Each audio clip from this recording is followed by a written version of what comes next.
3, 2, 1. Welcome to the first and 10th of HS Live. I'm sports editor Nicholas Huba. Again with me is Mike McGarry. Mike, we finally made it to St. Augustine. We've been all over the counties and byways of South Jersey. We made it out to Richland, the number 2 seat in non-public A, the St. Augustine Hermits. Right, absolutely. We're here. St. Augustine hosts Del Barton in a state non-public A quarterfinal on Friday night. This is week 2 of the playoffs. We've got 6 press area teams in, still viable. 3 public schools, all of which won last week, Cedar Creek, Ocean City, and Millville. This week, St. Augustine behind us, Holy Spirit and St. Joe join the playoff party. Let's start with the Friday night action, and we'll start in Millville first. A very entertaining game, I think. You know, Millville showed why they were number 1 seed, running all over my alma mater, and just a smashing of Toms River South. Yeah, 58-0 there. Millville beats Toms River South.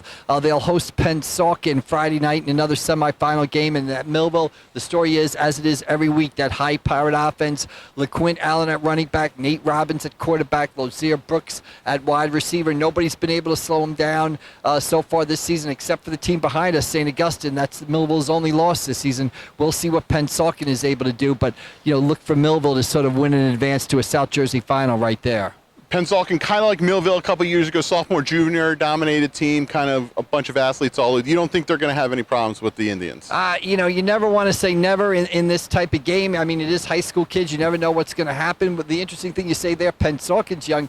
I know Millville has some key seniors in Nate Robbins and LeQuint Allen, but there's freshmen and sophomores all over that Millville lineup. So this could be the start of something special for the Thunderbolts. And they're at home and Wheaton Field. With the way they score points, they're going to be tough to beat. It's a golden generation in Millville in a way. They've done a great job over the last couple of years. Now let's go as far east as we can go now. Ocean City takes on Long Branch, a perennial power in the Shore Conference. Right. This is another South Jersey Group 4 semifinal. So the winner of Ocean City Long Branch faces the winner of Millville Pennsauken for the sectional title next week. Ocean City and Long Branch, they played in 2019 in the semifinals. That game was up in Long Branch. Ocean City took the trip up the Parkway and came away with a win. Ocean City 10-0. They've been impressive all season, and they've gotten a boost. The return of running back Jacob Wilson. He missed 6 games with a foot injury. He was back for his second game last week against Mainland Regional. Ocean City wins 41-7. Wilson runs for like 150 yards and 2 touchdowns, blocks a punt. You put him with Sean Mazzatelli in the backfield. You got a dynamic combination, and you look for Ocean City maybe to get Mike Gray back. He's their dynamic tight end and defensive end. He missed last week's game with a foot injury. He's expected back for this one. They're an amazing story. We've talked about them all year. They're like playing a meat grinder game. Like, they will kill you basically as the game goes on. Their defense is so good this year. Yeah, Ocean City kind of wears people down. They run behind an experienced offensive line, but if they have to make some big plays, they can. Quarterback Riley Gunnels has gotten better every week of the season, and he's made some big throws. So, Ocean City they look to control the ball, but they can make that big play. A lot of like Georgia in college football. Yeah, Same exactly. kind of principle behind them. And here we'll get here. St. Augustine, first time on the field in the playoffs. Del Barton, traditional power from North Jersey.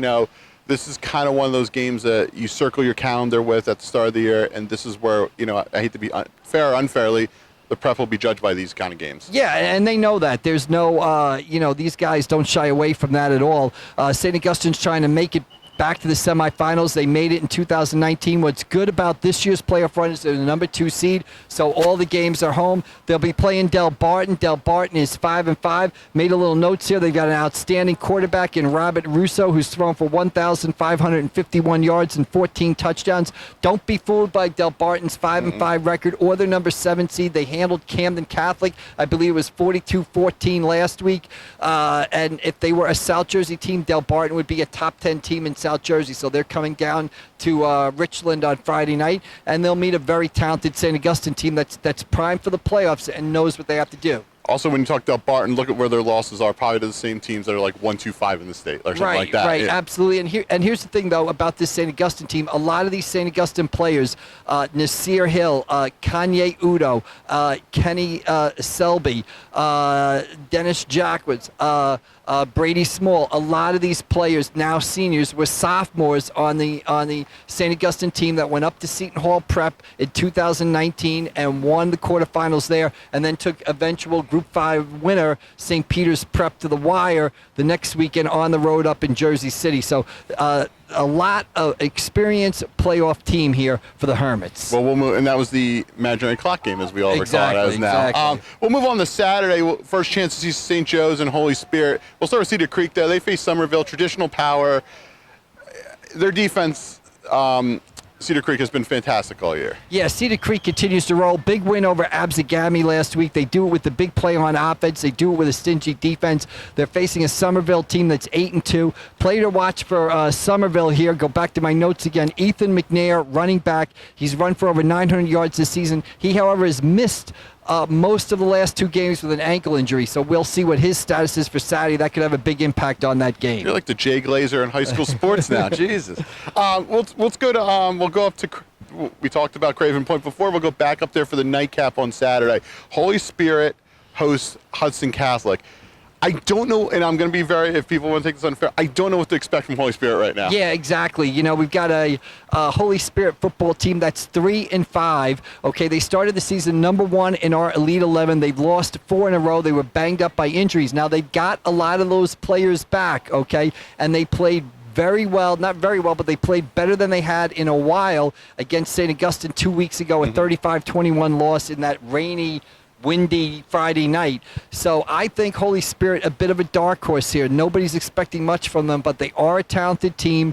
You know, they got Elijah Stewart at wide receiver, Trevor Cohen and Sean Burns kind of sharing the quarterback spot, Michael Francisco at linebacker, Will Marable on the defensive end with 5 sacks. And they'll be facing a Hudson Catholic team up in Jersey City. You know, Craven Point sort of sticks out in the New York Harbor there. The player to watch for Hudson Catholic, Jacone Rodriguez, 1,287 rushing yards. I'm not going to underestimate Holy Spirit. I think they might be ready to bounce back and surprise some people. Also, championship pedigree. Remember, the last time we had a full state playoffs, they beat St. Joe's, and then last year they were like the West Jersey Football League Pot A champions. Right, exactly. So they know how to win games. That staff knows how to get prepared. So as that kind of seed, like you can see them making a deep run in this thing and would not be shocked. Right, absolutely. And you can also see on the flip side, St. Joe, the number 3 seed, they'll host St. Thomas of Aquinas 1 p.m. Saturday. So you got a state non-public B quarterfinal double hitter. You can beat Hamilton at 1 o'clock, Jersey City at 7. St. Joe facing a talented team in St. Thomas Aquinas. They're 9-0, and I believe they've allowed just 9 points all season. So that'll be a test for Paul Sacco and the St. Joe Wildcats on Saturday. And where will you be Friday night? Oh, you'll be here probably. I'll be here Friday night to watch St. Augustine play Del Barton, and then Saturday I'll be at Cedar Creek at noon, and then heading up the Parkway to Craven Point to watch Holy Spirit play Hudson Catholic on Saturday night. Isn't this the best time of year? I love doing the 2 games on Saturdays. My favorite thing to do, especially this time of year. There's nothing. The weather's been nice. Like, we don't have to blame Joe Martucci for the terrible forecast. We'll see. He's better hold up his end of the bargain with that. Guys, you can follow all the action all weekend long at PressiveAC.com.